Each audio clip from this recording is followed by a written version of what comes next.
And bakit hindi pa kayo nagta-travel sa Shanghai? I tell you girl, napakaganda ng Shanghai, China. Futuristic, check. Aesthetic, check. And guess what? Napaka-affordable pa dito. Ikita mo dito ang skyline na parang nasa sci-fi movies ka.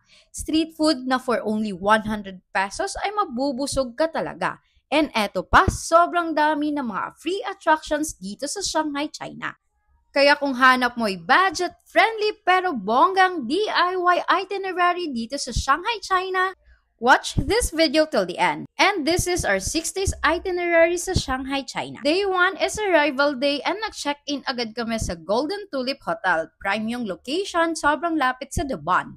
After checking in, nag-start agad kami ng city stroll dito sa Dubon. Tapos, dumiretso agad kami sa Nanjing Road na napaka-lively, especially paggabi. Day 2 namin, puro IG-worthy spots na trending dito sa TikTok. First, pinuntahan namin ang Northbound Green Line for a different city view ng skyline. Tapos, nag-1003 Mall kami na parang art installation na shopping mall. Dumiretso agad kami sa Anfor Road at nag-window shopping sa May Harmay. Nilakad na lang din namin going to Wukang Road para makita ang sikat na Wukang Mansion. Sa gabi naman, pumunta kami ng Yew Garden at City God Temple at nag-try talaga ako ng Hanfu para feel namin ang C-drama. Day 3 itinerary namin ay full day adventure sa Shanghai Disneyland. This is the largest Disneyland sa buong Asia kaya naman nasulit talaga namin ang pagpunta dito. Day 4 naman ay budget-friendly pero fun day dito sa Shanghai, China. Binisita namin ang Fan Collection Mall, at nag-window shopping dito tapos dumaan kami sa Shanghai Museum para ma-feel namin ang culture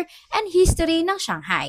Next stop ay Nanjing Road. Pinuntahan din namin ang pinakamalaking pop mart sa Asia at nag-window shopping dito sa Minisolan. At nag-dinner kami dito sa Shanghai Snack Street na napaka-affordable pa. For day 4, pumunta naman kami sa Shanghai World Circus, our first ever circus experience na sobrang sulit naman talaga. And we ended our night dito sa Lujiazui na makikita mo dito ang napakagandang skyline ng Shanghai. For our day 5 ay lumabas naman kami outside Shanghai. Ito yung Shujiazhou ancient town na parang nasa set ng historical movie ka. No entrance fee dito, madami pang food option and scenic spot. After here, pumunta kami sa Maiwahai Road at pinuntahan namin ang Gentle Master na makikita mo dito ang Nudake Cafe and ang robot face na ito. Next stop ay West Nanjing Road at pinuntahan namin ang Starbucks Reserve Roastery. Day 6 namin and last day to stroll around Shanghai. Pinuntahan namin yung People's Park para makita talaga ang Love Market.